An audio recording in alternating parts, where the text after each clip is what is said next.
पूछिए। मुझे उत्तर प्राप्त हो गया माननीय अध्यक्ष महोदय। मेरा आपसे निवेदन है कि मुझे उत्तर में ये बताया गया कि 14 अधिकारियों के विरुद्ध शिकायत हुई है। उन 14 अधिकारियों के विरुद्ध शिकायत में कोई ठोस सबूत नहीं पाया गया। फिर भी उन 14 में से 10 अधिकारियों को निलंबित कर दिया गया है या अन्य जगह पे ट्रांसफ़र कर दिया गया है या मूल विभाग में भेज दिया गया है। जब कोई भी ठोस सबूत नहीं पाया गया तो 14 में से 10 के विरुद्ध तो आपने एक्शन लिया, 4 को एज इट इज आपने कायम रखा। जो 4 सबसे ज़्यादा भ्रष्ट थे उन लोगों को आपने कुछ छेड़ा ही नहीं, उनको आपने टच ही नहीं किया। मेरा पहला प्रश्न तो यह है। दूसरा प्रश्न यह है माननीय कि 14 अधिकारियों के विरुद्ध शिकायत प्राप्त हुई थी। 14 में से आपने जवाब दिया है कि कोई ठोस सबूत नहीं पाया गया। फिर भी आपने उन 14 में से 10 लोगों को, 8 के खिलाफ तो उनको ट्रांसफ़र कुछ किया, 2 के खिलाफ उनको मूल विभाग में भेजा।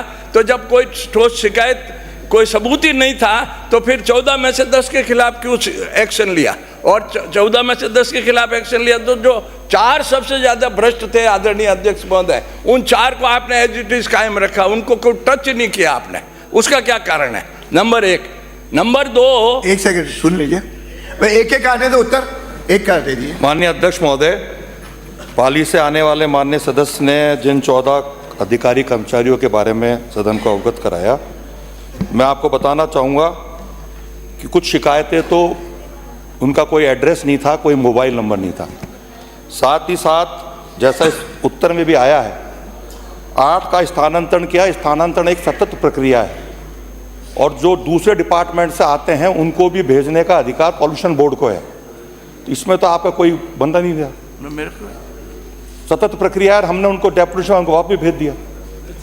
नहीं माननीय अध्यक्ष महोदय, मेरा सवाल यह है कि जब उनके खिलाफ कोई प्रूफ नहीं पाया गया, सबूत नहीं पाया गया, तो फिर 14 में से 10 के खिलाफ तो आपने एक्शन लिया, मूल विभाग भेज दिया, वो आपका अधिकार है, सही है।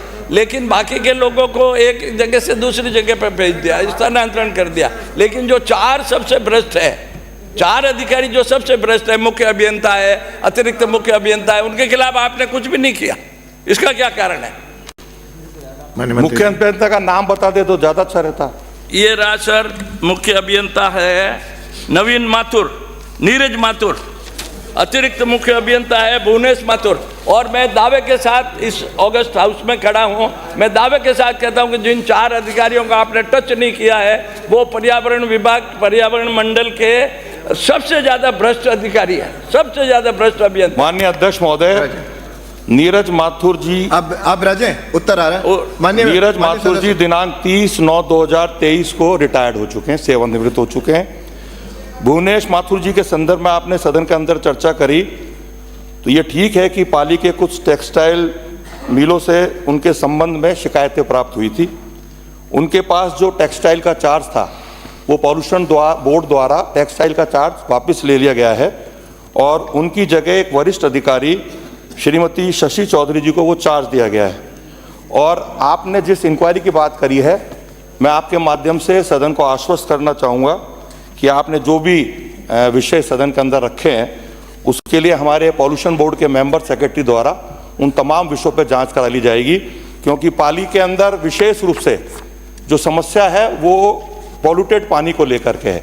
किसान भी परेशान है, किसान चाहते हैं कि उनकी धरती का सही तरीके से उपयोग नहीं पा रहा है, उद्योगपति भी चाहते हैं कि उनकी यूनिट ढंग से चले।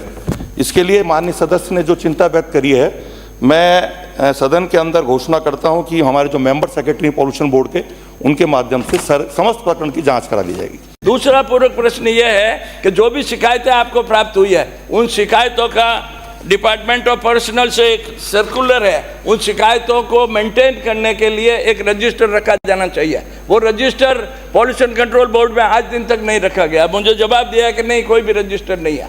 तो ये डीओपी का सर्कुलर है जिसमें ये लिखा है कि इस तरह की कोई भी शिकायतें हो वो मुख्यमंत्री जी को प्रेषित की जाए, मुख्यमंत्री जी को प्रस्तुत की जाए। तो क्यों नहीं शिकायतों का रजिस्टर मेंटेन किया जा रहा है? आपके पास शिकायत आई, आपके जांच अधिकारी ने लिख के दे दिया कि उनके खिलाफ कोई ठोस सबूत नहीं है, जबकि ठोस सबूत है। तो फिर रजिस्टर मेंटेन करने में आपने को क्या तकलीफ है? डीओपी का सर्कुलर है। विराजो माननीय मंत्री जी। माननीय अध्यक्ष महोदय, ये ठीक है और हमने जवाब में भी कहा है कि कोई रजिस्टर मेंटेन नहीं किया जाता। लेकिन मैं फिर कहूँगा कि आदरणीय भजन लाल जी की सरकार पारदर्शी सरकार है। मैं सदन में घोषणा करता हूँ कि आने वाले समय में जो भी शिकायतें प्राप्त होगी उसकी सूचीबद्ध करके हम रजिस्टर मेंटेन करेंगे।